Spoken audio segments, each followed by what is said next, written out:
See if I can adjust my camera right for you. There we go. Good evening. I'm at the end of my day. I'm just looking at my YouTube videos and the responses, and I've been thinking about it for a couple of days, and I want to tell you personally, Green Messiah, I think your question's a great question. Truly. And what I'm going to do, now, I've got to get prepared for, Memorial Day and the holiday and all that jazz. And yeah, I'm going to try to go camping if the weather permits. But hopefully the mountains I'm going to, hopefully if I can get to the mountains that I want to go to, they are absolutely breathtaking. They are so gorgeous. I'm looking forward to going fishing. We're going to try to do some fishing. I'm going to make some videos. But I'll tell you what, Green Messiah, I think you're right. I think I will address this issue of the steel mentioned in the Book of Mormon, and the steel swords in the Book of Ether, and Nephi's steel swords, and some of the various, more of the details with the steel swords in the Book of Mormon. I've noticed through the years that the more questions that we ask, and we bother to look into it, the more understanding we get, right? So what I'm going to do, I'm putting together some sources. There's been several really, really good LDS scholars that have actually studied this in pretty good detail. The excellent military historian William Hamblin has some very good information on the idea of steel swords as well as the Mesoamerican Macahuitl swords. And Hugh Nibley had more to say about steel than I remembered. It's been a little while since I've read some of Nibley's work.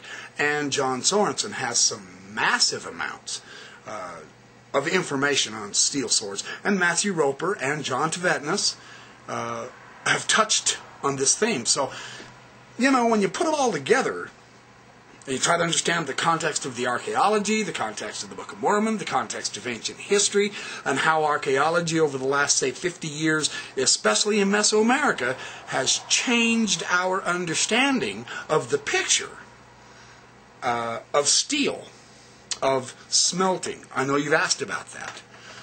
And so these issues have been looked at, and in putting together, in finding all these LDS sources, this is a great topic. I will address your issue. I really will. I know I kind of teased you because you said all my videos are long and boring. Well, guess what? Because you're asking the questions, I'm going to produce more long, boring videos for you. No, I will get to the point in these videos. But I think there's going to be enough where I probably end up doing a series of 10 again. So, and this time I will get right to the point just for you, and I will cover the historical, and I will cover the archaeological, and I will discover the Book of Mormon contexts, and I will discuss all those and put them all together for you. Okay? So, however, I'm asking you to be patient, because for the rest of this week I've got to wrap up some work. I've got to get my trailer ready. I've got to go buy my fishing license. I've got to put my fishing gear together. I've got to put all my clothes in and my food. I mean, a guy can't go camping without eating. Yeah!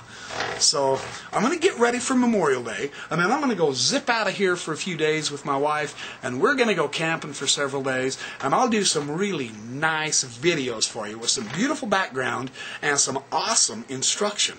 That way you guys, and all the rest of you who are watching these, you guys can just pretend like you're getting a Book of Mormon class out in the mountains, out in the wilderness. What the heck? It beats the heck out of a classroom, right? I'm glad you brought these points up, Green Messiah. I'm willing to address them, but I'm going to do it thoroughly.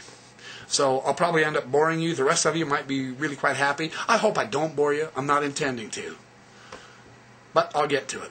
So, sometime next week, Wednesday, Thursday, whatever, give me about a week or so, and I'll have a whole slew of videos up for you. I'm also going to take some information on the...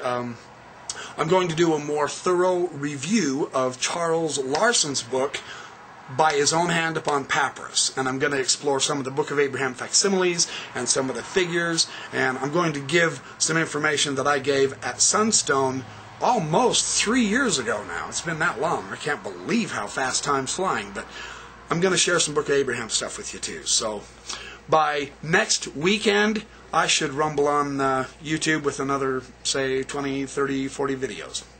Alrighty. Good night, you guys. It's late. It's my bedtime, and I am going to bed, and you can't stop me. Don't even pretend of trying. Don't bother asking me any questions. Don't bring up any philosophical issues. Don't ask me any issues with archaeology, because I'm signing off for the night. Good night. Sleep tight. Don't let the bugs bite, and dream well. Now, if I can find the